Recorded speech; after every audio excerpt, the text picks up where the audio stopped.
안녕하세요, 행정멘토입니다. 여러분들 아마 다들 연말정산을 끝내셨을 거라고 일단 생각이 되는데 그렇다 하더라도 뭐 내년에도 연말정산을 할 것이고 또 경정청구라든지 이렇게 수정을 할 수 있기 때문에 여러분들이 혹시나 과다공제를 받았는지 아니면 뭐 공제를 덜 받았는지에 대해서 알고는 계셔야 할 것 같아서 헷갈리는 이제 공제 항목들을 좀 정리를 해보려고 합니다.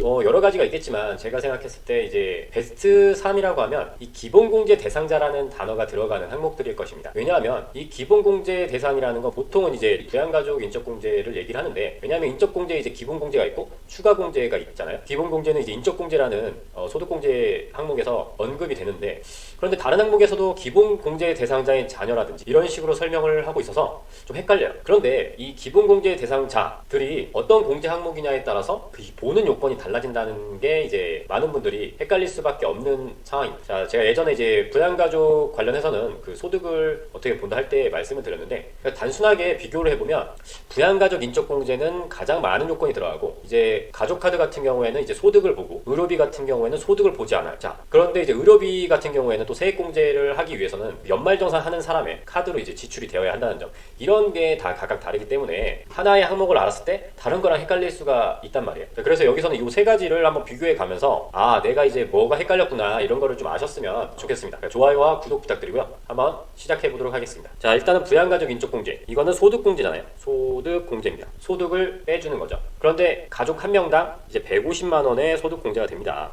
여러분들 이런 거 다 아실 거예요. 이제 너무나 많이 하셨기 때문에. 그런데 이 인적공제라는 그 항목에 들어가려면 세 가지 요건이 필요합니다. 일단은 나이 요건이 있고요. 그리고 소득 요건이 있고요. 그리고 부양 요건이 있습니다. 자, 이 세 가지 요건을 보는 건 인적공제, 기본공제 대상자로 올릴 때입니다. 그러니까 인적공제, 기본공제를 받을 때예요. 그러니까 그 항목 같은 거를 이제 설명 같은 걸 검색해 보시면은 그대로 나와 있습니다. 그래서 뭐 홍보물 같은 데도 나이가 20세, 60세 기준으로 이제 부양가족이라는 말을 하잖아요. 자, 내가 자녀가 20세가 넘었으면 이제 부양가족으로 인적공제를 받을 수 없죠. 왜? 이 세 가지 요건 중에 하나라도 충족이 안 되면 이제 받을 수가 없는 거예요. 받았다? 그럼 과다공제인 거예요. 특히 나이나 이런 거는 뭐 주민등록 기준으로 전산으로 금방 파악이 되기 때문에 이런 거는 쉽게 이제 빼시면 되고, 소득이 제일 어렵죠. 근데 소득은 연간 100만 원 이하인 가족만 이제 가능한데, 그 소득 관련해서는 제 다른 영상을 보아주시기 바라겠습니다. 그리고 이제 부양요건 같은 경우에는 부양요건도 필요한 요건이지만 예외적으로 적용해주는 게 많기 때문에 직계존비속은 꼭 같이 살지 않아도 인적공제를 받을 수 있습니다. 그러니까 그렇게 알아두시면 되고요. 자, 이렇게 세 가지 요건을 봐야 한다라는 게 지금 인적공제였습니다. 이 개념을 갖고 다른 소득 항목이라든지 다른 소득 공제에서 기본공제 대상자라든지 이런 말이 나오면 그러면은 내 자녀가 20살이 넘었고 부모님이 아직 60세가 안 되셨는데 안 되나? 이렇게 생각을 하거든요. 그런데 그게 아니라는 거죠. 각각 공제 요건을 다 따져봐야 됩니다. 자, 이 신용카드 소득공제 같은 경우에는 이제 사용금액의 25%를 초과한 금액에 한해서 이제 공제를 해준다라는 거 알고 계시죠? 자, 그런데 이제 가족카드, 가족이 사용한 신용카드 사용 금액도 신용카드뿐만 아니라 신용카드 등이죠. 현금 영수증 등도 포함이 되니까 가능하냐?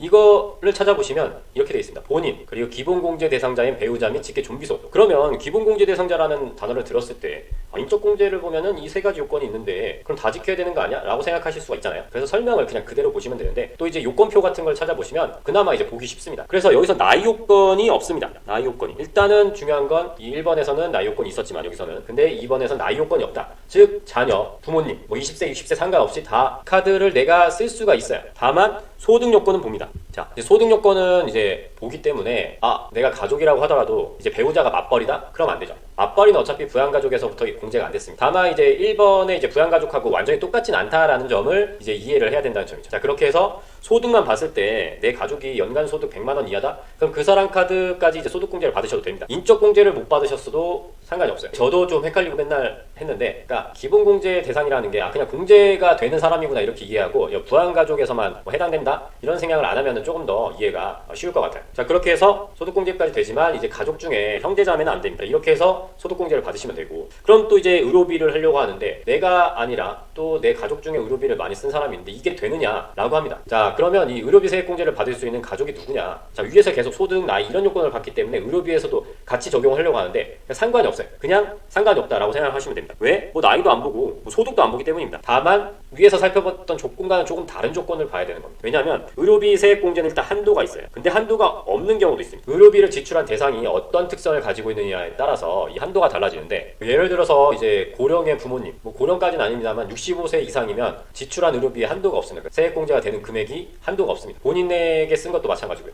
그 외에는 이제 한도가 뭐 700만 원이다 이런 식으로 되어 있다는 거죠. 지금 비슷하면서도 좀 다른 이 세 가지 공제 항목을 이제 제대로 이해하셨다면, 자, 맞벌이 배우자의 의료비는 세액 공제가 가능할까요?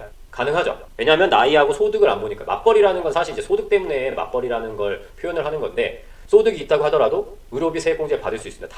단 여기서 의료비를 본인이 지출을 해야 됩니다. 자, 공제 요건이 이렇단 말이에요. 그 근로소득이 있는 거주자가 기본 공제 대상자를 위해 지출한 의료비, 뭐 이렇게 돼 있어요. 즉 부모님이나 맞벌이 배우자가 그분들 카드로 지출하셨으면 이 의료비 세액 공제가 될까요? 안 되죠. 될 수가 없다.